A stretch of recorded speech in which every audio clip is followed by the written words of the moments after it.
بسم اللہ الرحمن الرحیم نحمده ونصلی علی رسولہ الکریم اما بعد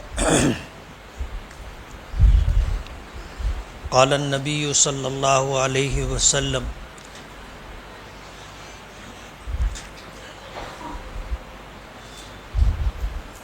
نیت المؤمن خیر من عملی او کما قال علیہ الصلاۃ والسلام۔ بزرگان محترم اور عزیز دوستوں، شعبان المعظم کی 15ویں شب ہے اور اس رات کو حدیث پاک میں لیلۃ البراءہ کے نام سے جانا جاتا ہے۔ بعض روایتوں میں لیلۃ النجات کے لفظ سے بھی اس کو تعبیر کیا گیا ہے۔ یہ وہ مبارک رات ہے کہ اللہ پاک نے قرآن کریم جیسی عظیم نعمت اور دولت عطا کرنے کا فیصلہ آج کی رات میں کیا تھا، اور علماء نے لکھا ہے کہ سورہ حامیم سجدہ کی جو آیت ہے کہ انا انزلناہ فی لیلۃ مبارکۃ انا کنا منذرین، اس سے مراد یہی رات ہے۔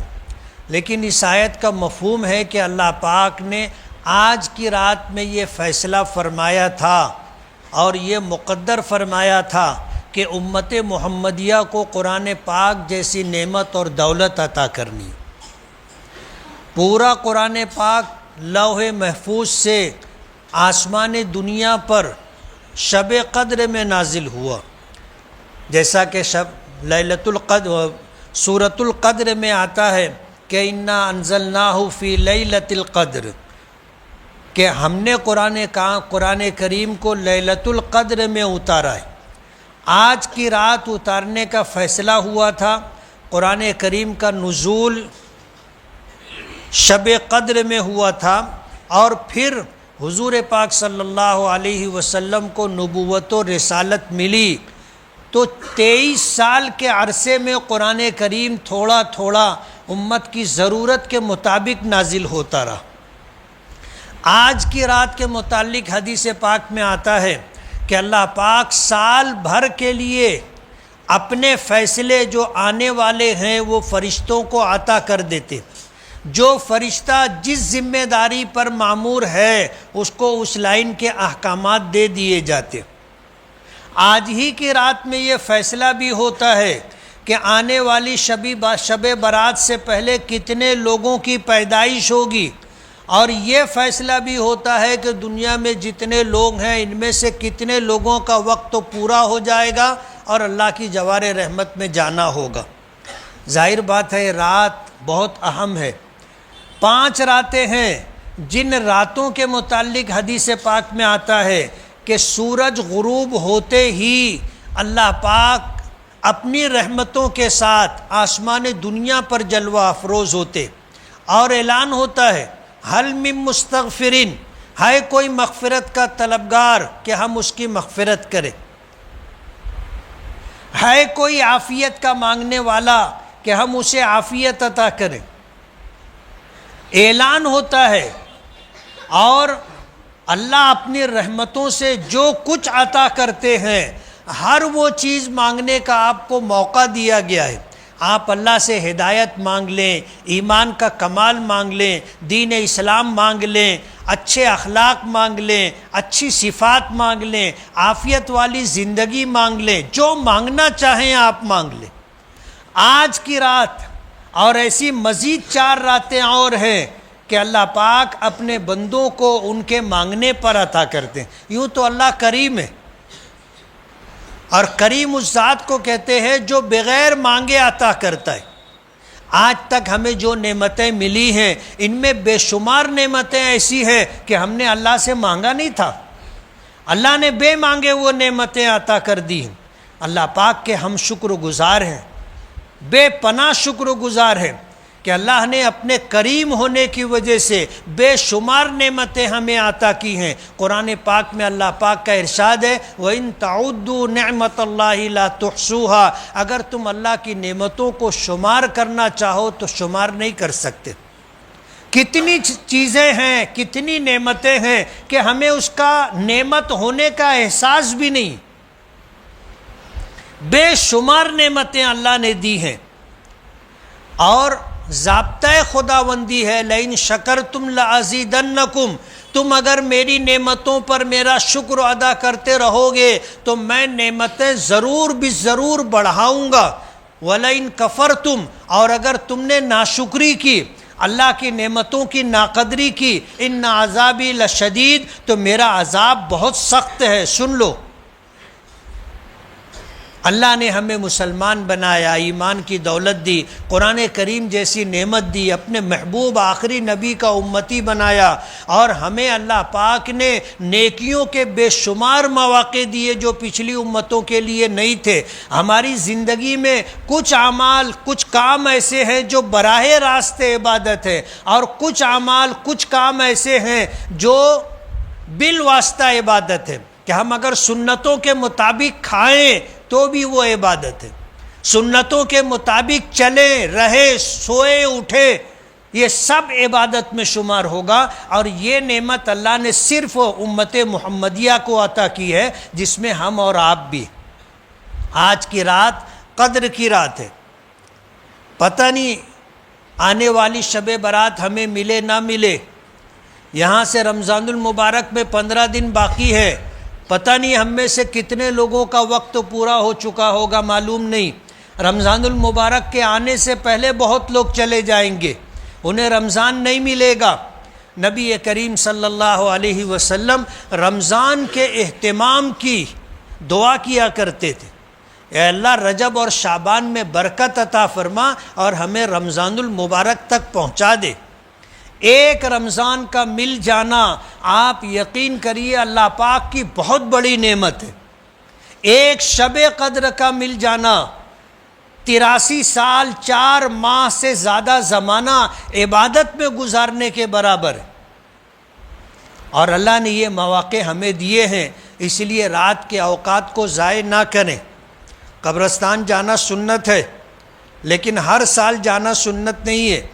نبی کریم صلی اللہ علیہ وسلم سے اپنی زندگی میں ایک مرتبہ قبرستان جانا ثابت ہے، اور وہ بھی آپ خاموشی سے گئے تھے، اعلان کر کے نہیں گئے تھے۔ حضرت عائشہ رضی اللہ تعالی عنہا فرماتی ہیں کہ باری میری تھی، میں نے رات کو جب آنکھ کھلی تو اپنے آقا کو بستر پر نہیں پایا، تو دل میں خیال آیا کہ کہیں کسی دوسری زوجہ کے پاس تو تشریف نہیں لے گئے۔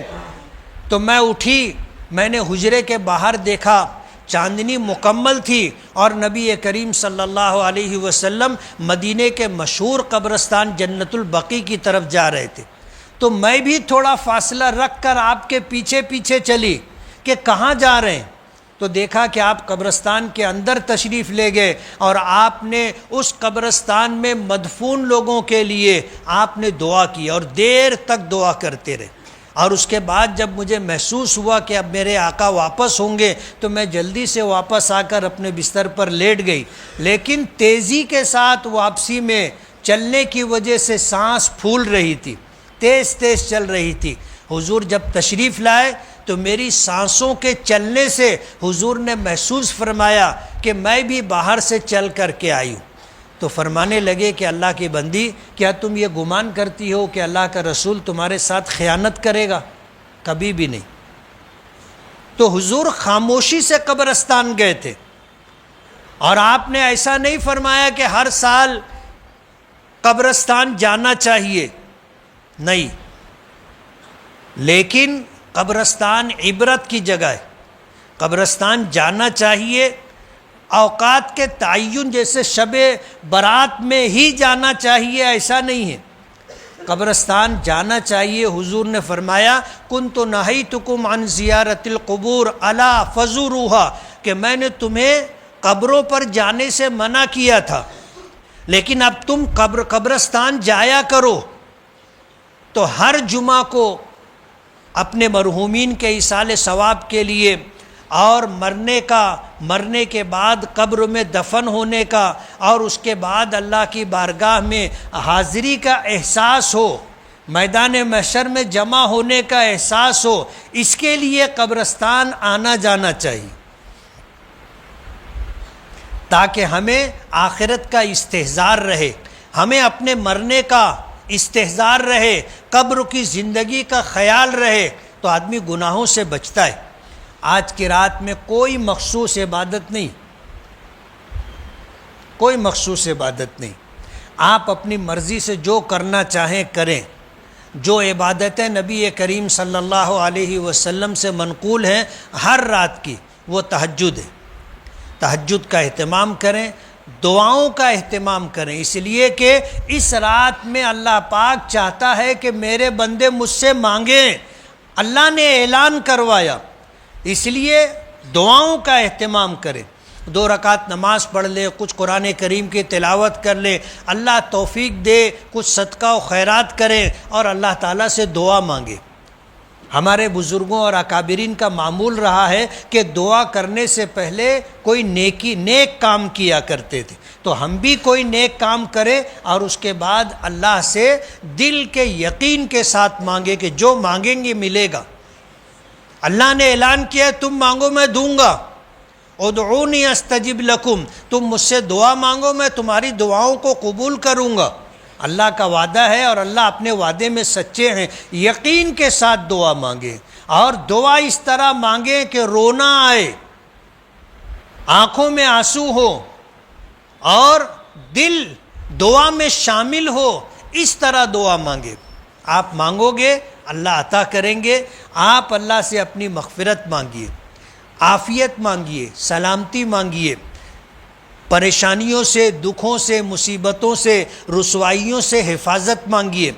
اللہ تعالیٰ عافیت کی زندگی عطا فرمائے، کشادہ فراخ روزی عطا فرمائے، نمازوں کا اہتمام، روزوں کا اہتمام عطا فرمائے۔ اللہ تعالیٰ غربت سے، تنگ دستی سے، محتاجگی سے، قرض سے، مرض سے اللہ ہمیں نجات عطا فرمائے۔ خوب جم کر کے دعا مانگیے۔ پوری رات جاگنا ضروری نہیں ہے۔ حضور پاک صلی اللہ علیہ وسلم سے آج کی رات میں سونا اور اس کے بعد رات میں عبادت کرنا دونوں چیز ثابت ہے، اس لیے ساری رات جاگنا ضروری نہیں ہے۔ آپ سے جو جاگ جائے جاگیے، رات میں آرام کیجیے۔ آپ نے مغرب کی نماز جماعت سے پڑھی، آپ نے عشاء کی نماز جماعت سے پڑھی، فجر کی نماز بھی جماعت سے پڑھنے کا اہتمام کریں گے نا؟ ایسا نہ ہو کہ ہم جاگتے رہے اور فجر کی نماز سے پہلے آنکھ لگ جائے، ہم سو جائیں اور نماز ہماری چھوٹ جائے، قضا ہو جائے۔ ایسا نہیں ہونا چاہیے۔ اللہ تعالیٰ اس رات کی برکتوں سے ہمیں مالا مال فرمائے، اور اس رات میں ہمارے لیے دنیا اور آخرت کی بھلائیوں کے اللہ فیصلے فرمائے، معذوری سے، مجبوری سے، رسوائی سے اور بے راہ روی اور گمراہی سے اللہ تعالی ہماری حفاظت فرمائے۔ وآخر دعوانا ان الحمد للہ رب العالمین۔